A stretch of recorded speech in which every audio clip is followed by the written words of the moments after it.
مرتبہ سورہ حمد اور 3 مرتبہ سورہ اخلاص کی تلاوت فرما کر سید محمد ہارون ابن وجیہ الدین اور سکندر جہاں بنت حسن رضا کے نام پر بسم اللہ الرحمن الرحیم الحمدللہ رب العالمین الرحمن الرحیم مالک یوم الدین ایاک نعبد و ایاک نستعین اهدنا الصراط المستقیم صراط الذین انعمت علیہم غیر المغضوب علیہم بسم اللہ الرحمن الرحیم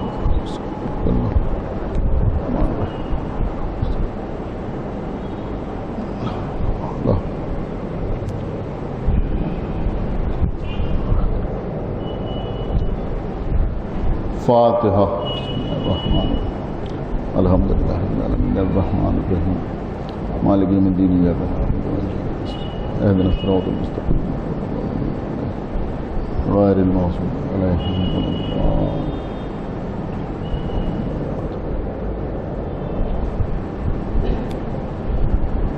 اعوذ باللہ السمیع العلی العظیم من الشیطان اللعین الرجیم بسم اللہ الرحمن الرحیم الحمد للہ الذی ہدانا لہذا وما كنا لنهتدي لولا ان هدانا الله لقد جاءت رسل ربنا بالحق الصلاة والسلام على صاحب الدين والإسلام والحل والحرام والركن والمقام والصلاة والصيام والسجود والقيام والشريعة والأحكام والحجة والبرهان والمحبة والعرفان والحق والبيان والكتاب والقرآن سيدنا ونبينا وشفيعنا ومولانا ومولى الثقلين جد الحسن والحسين أبي القاسم محمد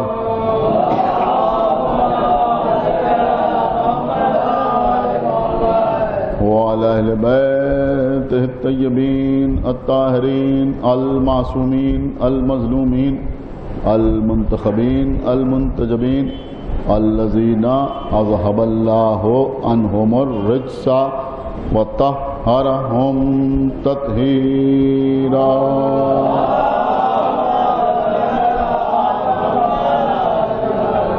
ولعنة الله على أعدائهم وقتلتهم وغاصبي حقوقهم ومنكري فضائلهم ومصائبهم أجمعين من الآن إلى يوم الدين اللهم عذبهم عذابا يستغيث منه أهل النار آمين رب العالمين أما بعد فقد قال الله سبحانه تبارك وتعالى في كتابه المجيد وفرقانه الحميد وقوله الحق بسم الله الرحمن الرحيم يا أيها الذين آمنوا ادخلوا في السلم كافة ولا تتبعوا خطوات الشيطان إنه لكم عدو مبين صلوات على محمد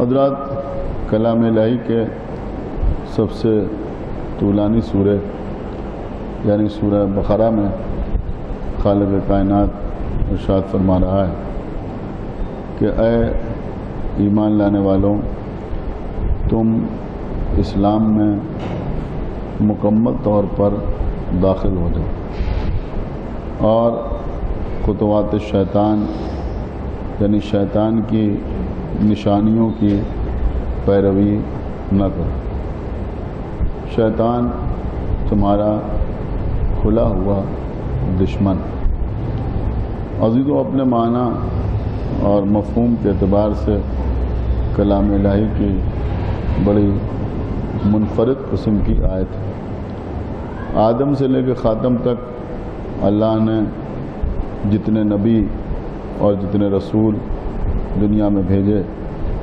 وہ سب دنیا میں اسی لیے آئے کہ لوگوں کو اسلام میں داخل ہونے کی دعوت دیں لیکن ہم نے دیکھا کہ اسلام میں داخل ہونے کی دعوت کفار کو دی گئی، مشرکین کو دی گئی، یہودیوں سے کہا گیا کہ تم اسلام میں داخل ہو جاؤ، عیسائیوں کو حکم دیا گیا کہ تم اسلام میں داخل ہو جاؤ، آتش پرستوں سے یعنی مجوسیوں سے، اہل ہنوز سے، دیگر اقوام کے افراد سے یہ کہا گیا کہ تم اسلام میں داخل ہو جاؤ۔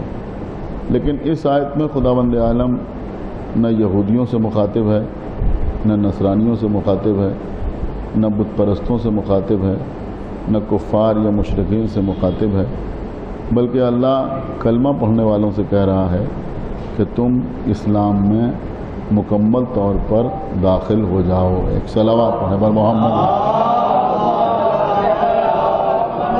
اب اس مختصر سے مجلس میں صرف اتنا عرض کرنا چاہوں گا کہ اس آیت کو پڑھنے کے بعد کم سے کم اس بات کا احساس تو ہو جاتا ہے کہ ہر کلمہ پڑھنے والا یعنی ہر لا الہ الا اللہ اور محمد رسول اللہ اپنی زبان پر جاری کرنے والا اسلام میں مکمل طور پر داخل نہیں۔ کلمہ پڑھنے کے بعد اسلام کو جاننے کی ضرورت ہے، دین کو پہچاننے کی ضرورت ہے، اس لیے کہ اگر مکمل اسلام کو ہم نے نہیں جانا یا مکمل اسلام کو ہم نے نہیں پہچانا تو پھر اسلام میں مکمل طور پر داخل ہونا ممکن نہیں ہوگا۔ تو حقیقت یہ ہے کہ اسلام کو سمجھا کیسے جائے، اسلام کو پہچانا کیسے جائے، تو عام طور پہ لوگ یہ کہتے ہیں کہ اسلام کو سمجھنے کے لیے ہمیں قرآن کی طرف رجوع کرنا پڑے گا۔ اس بات سے کسی قسم کا انکار ممکن نہیں ہے کہ اللہ نے ہر خشک و تر کو قرآن میں جمع کر دیا ہے، اور صاف صاف قرآن میں اعلان بھی ہوا کہ لا رد ولا یابس الا فی کتاب مبین، کوئی خشک و تر ایسا نہیں ہے کہ جو قرآن میں یعنی اس کتاب مبین میں موجود نہ ہو۔ سورہ نبا میں ارشاد ہوا کہ کل شیء احصیناہ کتابا، اللہ کہہ رہا ہے کہ ہم نے ہر شے کا احصاء کتاب میں کر دیا ہے۔ تو قرآن میں موجود تو سب کچھ ہے، لیکن قرآن کو سمجھنے کے لیے یا یوں کہا جائے کہ قرآن کے احکامات کو سمجھنے کے لیے ضرورت اس بات کی ہوتی ہے کہ ہم سیرت رسول پر نظر کریں۔ اس لیے کہ بہت سے معاملات میں قرآن نے فقط اشارہ کیا، لیکن تفصیلات پیغمبر کی سیرت یا پیغمبر کے قول سے حاصل ہوتی ہیں۔ گویا جب تک ہم سیرت رسول پر نظر نہ کریں گے اس وقت تک مکمل طور پر قرآن کو سمجھنا ممکن نہیں ہے۔ اب اس وقت یہ ہمارا موضوع نہیں ہے، ورنہ میں آپ کے سامنے تفصیلات عرض کرتا۔ اس وقت صرف اتنا عرض کروں گا کہ کوئی بڑا مسئلہ نہیں ہے۔ اگر کوئی شخص یہ کہتا ہے کہ قرآن ہمارے لیے کافی ہے اور ہم قرآن سے مکمل طور پر ہدایت حاصل کر سکتے ہیں، تو آپ اس کے سامنے صرف یہ بات رکھ سکتے ہیں کہ بھئی باقی مسئلوں کو چھوڑ دو، بغیر سیرت رسول پر نظر ڈالے ہوئے صرف قرآن پڑھ کر 2 رکعت نماز پڑھ کے دکھا دو۔ ایک صلوات پڑھیں بر محمد و آل محمد۔ 2 رکعت نماز، ایک صلوات اور پڑھیں بر محمد و آل محمد۔ میرے کہنے کا مقصد یہ ہے کہ جب تک سیرت رسول پر نظر نہ ڈالی جائے، صرف قرآن پڑھ کر دنیا میں کوئی شخص 2 رکعت نماز ادا نہیں کر سکتا۔ اس لیے کہ قرآن نماز پڑھنے کا حکم دے رہا ہے، لیکن نماز کیسے پڑھی جائے، نیت کیسے کی جائے، تکبیر کیسے کہی جائے، قرأت کیسے کی جائے، رکوع کیسے کیا جائے، سجدہ کیسے کیا جائے، تشہد کیسے پڑھا جائے، سلام کیسے پڑھا جائے، یہ پیغمبر کی سیرت ہمیں بتاتی ہے۔ گویا جب تک ہم سیرت رسول پر نظر نہ ڈالیں گے اس وقت تک قرآن ہماری سمجھ میں نہیں آ سکتی۔ اور میں سمجھتا ہوں کہ سیرت رسول سے دنیا میں کوئی انکار نہیں کرتا۔ انتہا یہ ہے کہ جن لوگوں نے حدیث ثقلین میں تحریف کر دی، دیکھیں آپ میری طرف متوجہ رہیں، جن لوگوں نے حدیث ثقلین میں تحریف کر دی، پیغمبر نے فرمایا تھا کہ میں 2 چیزیں چھوڑے جا رہا ہوں، ایک کتاب خدا ہے، دوسرے میرے اہل بیت ہے، میری اطرت ہے۔ تو لوگوں نے اطرت کی جگہ سنت کا لفظ رکھ دیا کہ پیغمبر نے فرمایا کہ میں قرآن چھوڑ کے جا رہا ہوں اور سنت چھوڑ کے جا رہا ہوں، یعنی اپنی سیرت چھوڑ کے جا رہا ہوں۔ تو اس کا مطلب یہ ہوا کہ سیرت کی اہمیت سے دنیا میں کوئی انکار نہیں کر سکتا۔ ہر مسئلے میں ہمیں پیغمبر کی سیرت درکار ہے۔ اب یہ پیغمبر کی سیرت اس زمانے میں ہمیں حاصل ہو تو کیسے حاصل ہو؟ کہ اس کے لیے احادیث رسول ہمارے سامنے آتی ہیں اور ہم احادیث کا سہارا لیتے ہیں سیرت رسول کو سمجھنے کے لیے۔ بس میں اپنی منزل پہ آ گیا۔ ایک بات یہ سمجھ میں آئی کہ اللہ حکم دے رہا ہے کہ اسلام میں مکمل طور پہ داخل ہو جاؤ۔ اسلام کو سمجھنے کے لیے قرآن سب سے بڑا سورس ضرور ہے، لیکن جب تک قرآن کے ساتھ سیرت رسول کا سہارا نہ لیا جائے اس وقت تک قرآن کو نہیں سمجھا جا سکتا، اور جب تک قرآن کو نہ سمجھا جائے گا اس وقت تک اسلام سمجھ میں نہ آئے گا، اور جب تک اسلام سمجھ میں نہ آئے گا اس وقت تک بندہ اسلام میں مکمل طور پر داخل نہیں ہو سکتا۔ ایک صلوات پڑھے بر محمد و آل محمد۔ دیکھیں سنیے عزیزوں، تو اب سیرت رسول کو سمجھنے کے لیے لوگوں نے 3 سورسز اختیار کیے۔ دیکھیں آپ متوجہ رہیں، 3 سورسز اختیار کیے سیرت رسول کو سمجھنے کے لیے، یعنی رسول کی سیرت کیا ہے، یہ کیسے سمجھا جائے، تو اس کے لیے مسلمانوں نے 3 ذرائع اختیار کیے۔ پہلا ذریعہ کیا ہے، پہلا سورس کیا ہے؟ کہ پہلا سورس ہے ازواج رسول۔ کچھ لوگوں نے کہا کہ ہم نے ازواج رسول کے ذریعے سیرت رسول کو سمجھا، کچھ لوگ کہتے ہیں کہ ہم اصحاب رسول کے ذریعے سیرت رسول کو سمجھتے ہیں۔ الحمدللہ ہم وہ ہیں کہ ہم نے رسول کی سیرت کو یا تعویل قرآن کو یا اسلام کو اہل بیت سے سمجھا۔ ایک صلوات پڑھیں بر محمد و سن رہے ہیں؟ تو اب یہ 3 سورسز ہیں، ایک ازواج، دوسرے اصحاب اور تیسرے اہل بیت۔ میں نے اپنی بات سب سے آخر میں کہی، پہلے ازواج، پھر اصحاب، پھر اہل بیت۔ اب بہت توجہ آپ حضرات کی چاہتا ہوں۔ دیکھیں جہاں تک یہاں پڑھے لکھے لوگ بیٹھے ہیں، میرے چھوٹے بھائی بیٹھے ہیں، مدرسے کے طلبہ بیٹھے ہیں، بات کو انشاءاللہ سمجھیں گے کہ جہاں تک ازواج کا تعلق ہے تو اللہ سورہ احزاب میں ازواج سے صاف صاف کہہ رہا ہے کہ قرنا فی بیوتکنا، کہ تم اپنے اپنے گھروں میں آرام سے بیٹھو۔ کیا سن رہے ہیں آپ؟ اپنے اپنے گھروں میں آرام سے بیٹھو۔ گویا اللہ حکم دے رہا ہے کہ تم گھر سے باہر نہ جاؤ، گھر کے اندر آرام سے بیٹھو۔ اب آپ مجھے بتائیں کہ اگر ازواج سے ہم رسول کی سیرت کو سمجھیں گے تو یہ ازواج ہم کو سیرت کا وہی حصہ تو بتا سکتی ہیں کہ جس کا تعلق گھر کے اندر سے ہو۔ کیا سن رہے ہیں آپ؟ ایک صلوات پڑھے بر محمد و آل محمد۔ خدا کے لیے بھائی بیدار ہوئیے جو میں عرض کر رہا ہوں، ایک صلوات پڑھے بر محمد و آل محمد۔ یہ وہی تو بتا سکتی ہیں بھائی، ازواج کیا بتا سکتی ہیں؟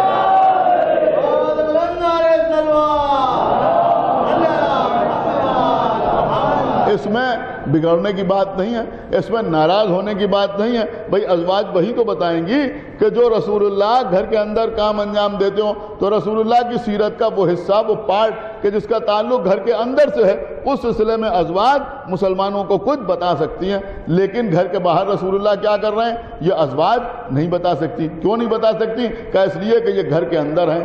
اگر آپ سمجھیں تو میں ایک جملہ آپ کے سامنے عرض کروں، اسی لیے عزیزوں، اسی لیے تحفہ اثنا شریعہ میں دیکھیں میں جو کچھ پڑھتا ہوں پوری ذمہ داری کے ساتھ پڑھتا ہوں۔ تحفہ اثنا شریعہ میں محدث دہلوی نے لکھا کہ پیغمبر اسلام نے ارشاد فرمایا کہ آدھا دین حمیرہ سے لو۔ ایک صلوات پڑھیں بر محمد۔ اب میں سمجھتا ہوں کہ ان بچوں کو بتانے کی ضرورت نہیں ہے کہ حمیرہ کیا ہے، باقی حضرات سمجھ سکتے ہیں کہ انہوں نے کہا کہ کس سے لو، کہ آدھا دین جو ہے وہ حمیرہ سے۔ رسول اللہ کی ایک زوجہ کا نام جو عرفیہ تھا ان کی، انہوں نے کہا رسول نے فرمایا کہ آدھا دین حمیرہ سے لیا جائے، لہذا وہ کہتے ہیں کہ ان کی طرف رجوع کرنا چاہیے۔ اب میں ایک جملہ کہہ کے آگے بڑھوں کہ بھئی بڑے بھولے ہیں آپ کہ جس کے لیے رسول کہیں کہ اس سے آدھا دین لو، اس کی طرف رجوع کر رہے ہیں، اور جس کی ولایت پر دین مکمل ہو جائے، ایک صلوات پڑھے بر محمد و آل محمد، اس کی طرف رجوع نہیں کر رہے۔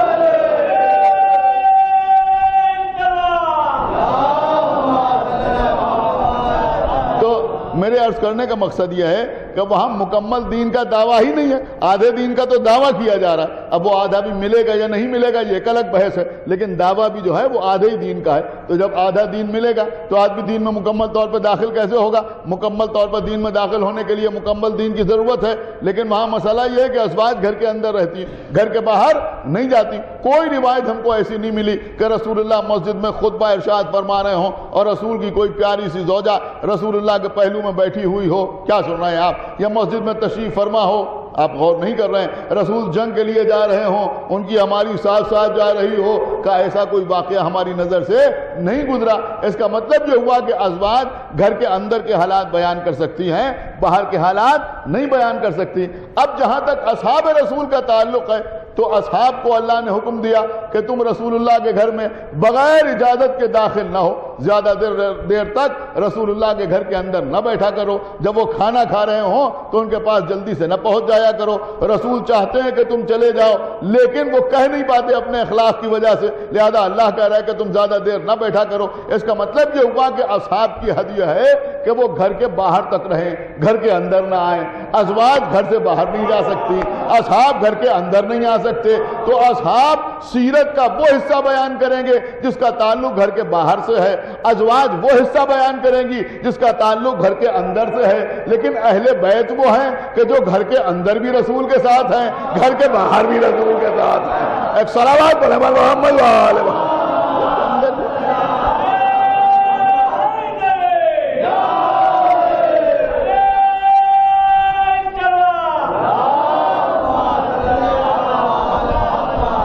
یہ وہ ہیں کہ جو گھر کے اندر بھی رسول کے ساتھ ہیں اور گھر کے باہر بھی رسول کے ساتھ ہیں۔ اور ایک جملہ کہتے چلوں کہ اہل بیت وہ ہیں کہ جو گھر کے باہر بھی رسول کے ساتھ، گھر کے اندر بھی رسول کے ساتھ، انتہا یہ ہے کہ چادر میں بھی رسول کے ساتھ۔ ایک صلوات بڑا بار محمد و آل محمد۔ تو اگر مکمل دین اختیار کرنا ہے تو در اہل بیت پر آنا پڑے گا، بغیر در اہل بیت پہ آئے ہوئے مکمل طور پر دین حاصل نہیں ہو سکتا۔ اب دیکھیں ایک یہ بات تھی جو میں نے آپ کے سامنے عرض کر دی، اب ایک بات اور سن لیجئے اور اسی کے اوپر انشاءاللہ مجلس تمام ہو جائے، بہت زیادہ دیر آپ کو زحمت مجھے نہیں دینا ہے۔ آپ ذرا عزیزو غور فرمائیں کہ پیغمبر کی ازواجی زندگی کیا ہے، پیغمبر کی ازدواجی زندگی کے اوپر بھی نظر ڈالنے کی ضرورت ہے۔ یہ مخالفین اسلام، دین کے دشمنوں نے پیغمبر کو بدنام کیا ہے۔ میں نے کہا صاحب پیغمبر اسلام کثرت ازدواج کا شکار تھے اور اتنی شادیاں پیغمبر اسلام نے کی۔ دیکھیں یہاں بچے بیٹھے ہوئے ہیں، محرم آ رہا ہے، بہرحال آپ کے لیے تحفہ ہے جو میں آپ کی خدمت میں عرض کر رہا ہوں کہ اگر کوئی مخالف، اگر کوئی دشمن دین پیغمبر پر یہ اعتراض کرے کہ پیغمبر نے اتنی شادیاں کی تو اس کے لیے ایک زبردست جواب ہے، اور جواب یہ ہے کہ بھیا پیغمبر کی پہلی شادی کس عمر میں ہوئی؟ پیغمبر نے جو پہلی شادی کی وہ کس عمر میں کی؟ کہ 25 سال کے سن میں پیغمبر نے پہلی شادی کی۔ 25 سال کے تھے نا۔ جناب خدیجہ کتنی بڑی تھی؟ میں کہا کچھ لوگ کہتے ہیں 40 سال کی تھی، لیکن تحقیق یہ ہے کہ جناب خدیجہ کی عمر 28 سال کی تھی کہ جب پیغمبر سے عقد ہوا، 3 سال پیغمبر سے بڑی تھی۔ بہرحال اس وقت اس بحث میں نہیں جانا ہے۔ تو پیغمبر نے پہلی شادی کب کی؟ کہا جب پیغمبر کی عمر 25 سال کی تھی۔ اس پہ کسی قسم کا اختلاف نہیں ہے، نہ کسی نے 26 لکھا ہے نہ کسی نے 24 لکھا ہے، سب نے یہی لکھا کہ 25 سال کے پیغمبر تھے جب پیغمبر کا عقد، پیغمبر کے نکاح جناب خدیجہ الکبریٰ کے ساتھ ہوا۔ اب پیغمبر کی شادی ہوئی جناب خدیجہ کے ساتھ۔ تمام کے تمام مورخین چاہے وہ شیعہ ہوں یا غیر شیعہ ہوں اس بات پر متفق ہیں کہ جب تک خدیجہ زندہ رہی پیغمبر نے کوئی دوسری شادی نہیں کی۔ ایک صلوات پڑھے محمد و آل محمد۔ آئیے مولانا۔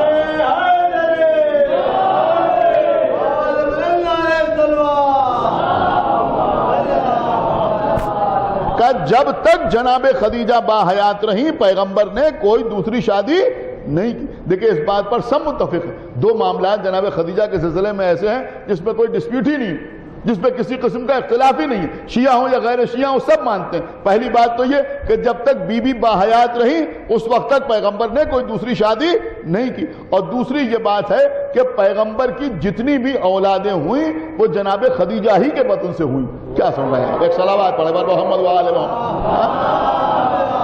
غور کر رہے ہیں آپ؟ یعنی غور کر رہے ہیں، یعنی لوگ جوش میں آ کے یہ تو کہتے ہیں کہ خدیجہ کی عمر 40 سال کی تھی اور ان کی عمر اتنی کم تھی، لیکن اللہ نے جو اولاد دی وہ خدیجہ ہی سے پیغمبر کو عطا کی۔ سمجھ رہے ہیں؟ ایک صلوات پڑھے محمد و آل محمد۔ خدیجہ ہی سے پیغمبر کو اللہ نے اولاد عطا کی۔ جناب طیب، جناب طاہر، جناب قاسم یا بی بی فاطمہ زہرا۔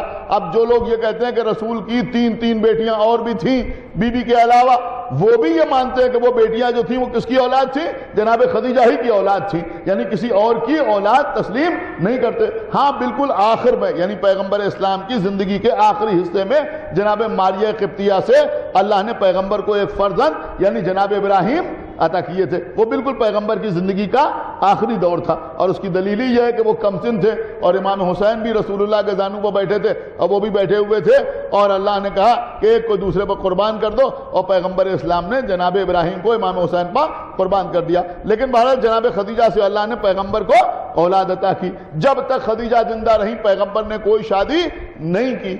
اب جناب خدیجہ کے ساتھ کتنے دن تک رہے؟ کہ 26 سے 27 سال کی روایت ہے، یعنی 26 ساڑھے 26 یا 27 سال تک پیغمبر جناب خدیجہ کے ساتھ رہے. اب یہ سمپل سی میتھمیٹکس ہے. آپ بتائیے 25 سال میں شادی ہوئی، اگر 26 سال ساتھ رہے جناب خدیجہ کے، تو جناب خدیجہ کی وفات کے وقت پیغمبر کی عمر کتنی تھی؟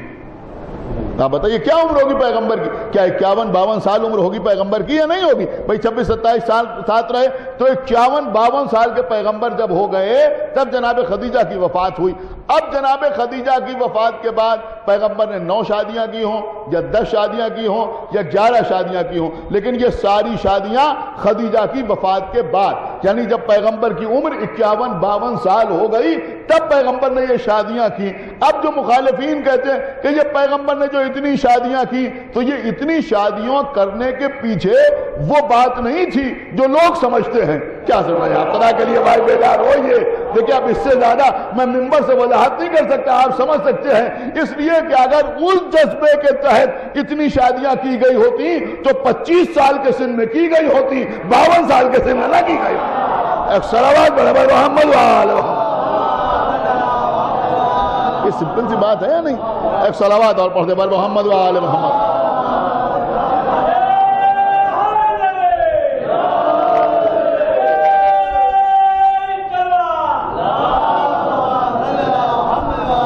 یعنی 25 سال سے لے کے 51-52 سال تک تو رسول کے ساتھ ایک ہی زوجہ. کون؟ جناب خدیجہ. اس کے بعد مختلف روایتیں 9 بھی لوگوں نے لکھی ہیں ازواج، 10 بھی لکھی ہیں اور 11 بھی لکھی ہیں. آپ پڑھیے کتابیں تو آپ کو 9 کی تعداد بھی ملے گی، 10 کی بھی ملے گی اور 11 کی بھی ملے گی. لیکن بہرحال جتنی بھی ازواج ہوں ہمیں اس سے تعلق نہیں ہے. لیکن آپ یہ مجھے بتائیں کہ رسول اللہ کے دنیا سے گزر جانے کے بعد دھیرے دھیرے ازواج بھی اس دنیا سے گزرتی رہی یا نہیں؟ نے کہا ہاں، کسی زوجہ کا انتقال 5 سال کے بعد ہوا، کسی کا 10 سال کے بعد ہوا، کسی کا 15 سال، کسی کا 20 سال. آپ کو معلوم ہے رسول اللہ کی وفات کے بعد سب سے زیادہ عرصے تک رسول اللہ کی کون سی زوجہ زندہ رہی؟ آپ بتائیں.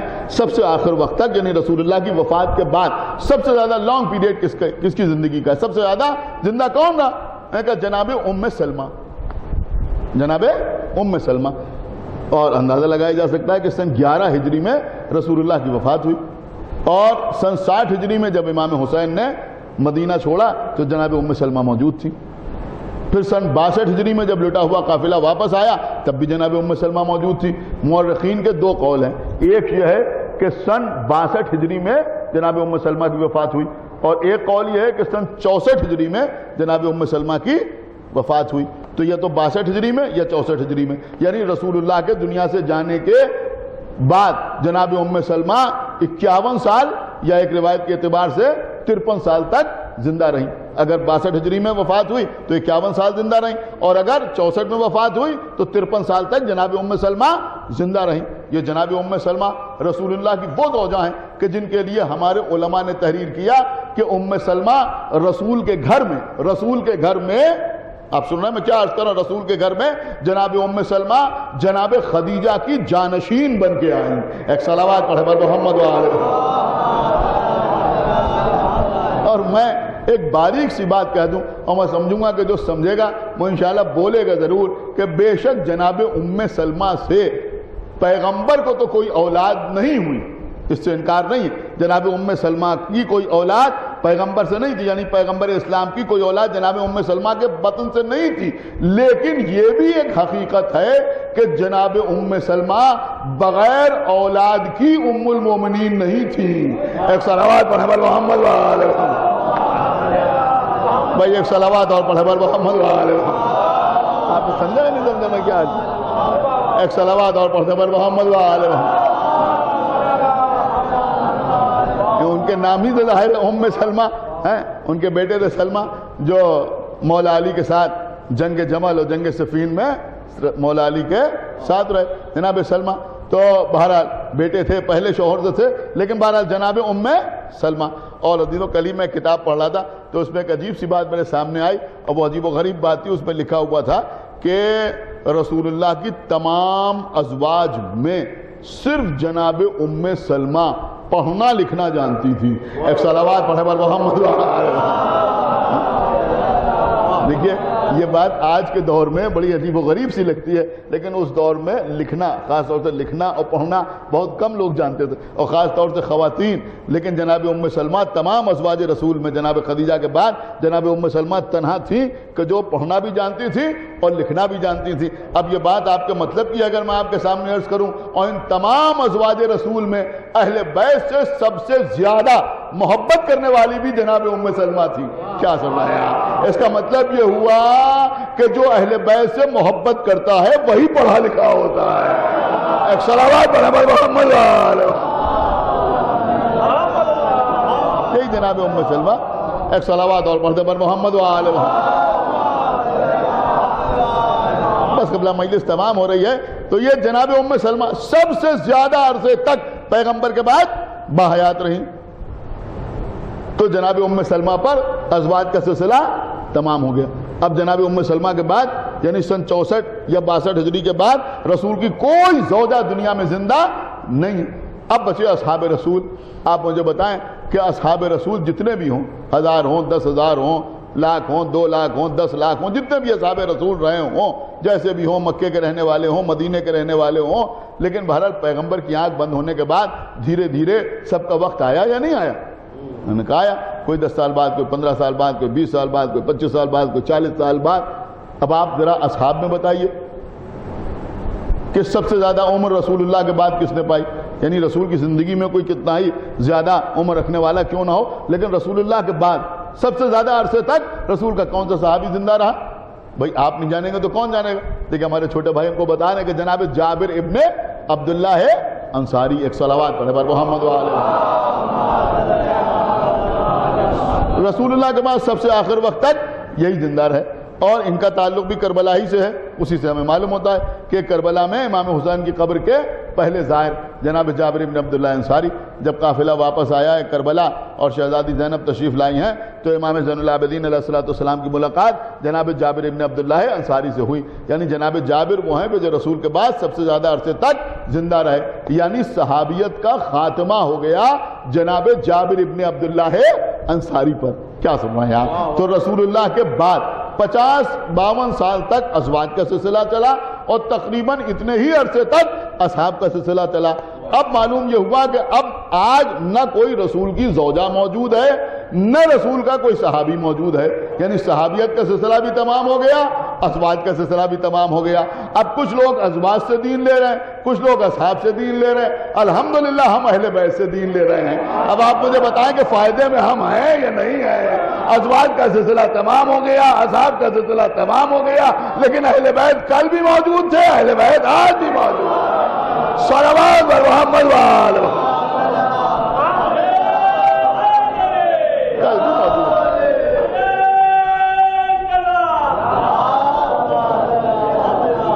کل بھی اہل بیت موجود تھے اور آج بھی اہل بیت موجود ہیں۔ اور یہ بات صرف میں عقیدتاً نہیں کہہ رہا ہوں کہ کل بھی اہل بیت موجود تھے اور آج بھی اہل بیت موجود ہیں، یہ میں نے یوں ہی نہیں کہہ دیا، بلکہ ہمارے پاس دلیل ہے، اور ہماری کتابیں تو بھری پڑی ہیں، اس سے تو ہم بات ہی نہیں کر رہے ہیں آپ کے سامنے، بلکہ سوائق محرقہ میں صاف صاف لکھا ہوا ہے کہ پیغمبر نے فرمایا کہ میرے بعد میرے 12 خلفاء ہوں گے، اور جب دنیا ظلم و جور سے بھر جائے گی تو میرا 12واں خلیفہ تمہارے سامنے آئے گا، اور جب وہ آئے گا تو دنیا کو اسی طرح سے عدل و انصاف سے بھر دے گا جیسے وہ ظلم و جور سے بھری ہوئی ہوگی۔ پھر پیغمبر نے فرمایا کہ وہ ہم اہل بیت میں سے ہوگا۔ ایک صلوات پڑھے پر محمد وآلہ محمد۔ لیکن عزیزوں اس حدیث پر ساری بحث بعد میں، لیکن سب سے پہلی بات تو یہی ہے کہ رسول کہہ رہے ہیں کہ وہ ہم اہل بیت میں سے ہوگا، یعنی رسول اللہ ضمانت لے رہے ہیں کہ قیامت تک اہل بیت کا سلسلہ برقرار رہے گا۔ ایک صلوات پڑھے پر محمد وآلہ محمد۔ اہل بیت کا سلسلہ قیامت تک برقرار رہے گا۔ اور یہ جو آپ صلوات پڑھتے ہیں اللہم صلی علی محمد وآل محمد، ایک صلوات پڑھے پر محمد وآلہ کہ اہل بیت کا سلسلہ قیامت تک برقرار رہے۔ حالانکہ عزیزوں جتنے مظالم اہل بیت کے اوپر ڈھائے گئے اس کی کوئی انتہا نہیں، لیکن اس کے باوجود اہل بیت بھی کامیاب، اور اہل بیت کے چاہنے والے، اہل بیت سے محبت کرنے والے بھی کامیاب۔ جن مرحومین کے سال ثواب کی مجلس ہے، خداوند عالم ان کے درجات عالی کرے، ان کی مغفرت فرمائے اور ان کے متعلقین کو زیادہ سے زیادہ ایصال ثواب کی توفیق عنایت فرمائے۔ اور اس امام باڑے کے سلسلے میں جو لوگ کام انجام دے رہے ہیں، خداوند عالم ان کے توفیقات میں بھی اضافہ فرمائے، اور جو یہاں کے نامکمل کام ہیں وہ بھی جلد از جلد ہو جائیں۔ آپ حضرات بھی متوجہ ہوں، اس لیے کہ یہ کار خیر ہے، اور جب کوئی کار خیر میں حصہ لیتا ہے اور اس طرح کے کار خیر میں حصہ لیتا ہے تو جب تک یہ امام باڑہ برقرار رہے گا ثواب کا سلسلہ جاری و ساری رہے گا۔ ایک صلوات پڑھیں محمد۔ اور عزیزوں، یہ عزا خانے ہیں، یہ امام باڑے، آپ کو معلوم ہے لوگ پریشان جو ہوتے ہیں امام باڑہ دیکھ، پریشان اس لیے ہوتے ہیں کہ رسول اللہ کی آنکھ بند ہونے کے بعد جب رسول کی بیٹی مسلسل رویا کرتی، مسلسل رویا کرتی، تو آ کے کہا لوگوں نے کہ یا علی فاطمہ سے کہہ دیجئے کہ یا دن میں رویا کریں یا رات میں رویا کریں، ان کے دن و رات رونے سے ہمارے کاموں میں خلل پڑتا ہے۔ تو مولا علی نے بقی میں ایک حجرہ بنا دیا، بی بی فاطمہ زہرا کو اس حجرے میں پہنچا دیتے تھے، بی بی اس حجرے میں جاتی تھی اور دن بھر اپنے بابا پہ آنسو بہایا کرتی تھی۔ اس حجرے کو کہا جاتا تھا بیت الحزن۔ بیت الحزن کا مطلب ہوتا ہے رونے کا گھر، یعنی وہ گھر، وہ مکان کہ جس پہ جا کے رویا جائے، یا اگر اصطلاحی طور پہ کہا جائے تو یوں بھی کہا جا سکتا ہے کہ مولا علی نے یہ پہلا عزا خانہ بنایا۔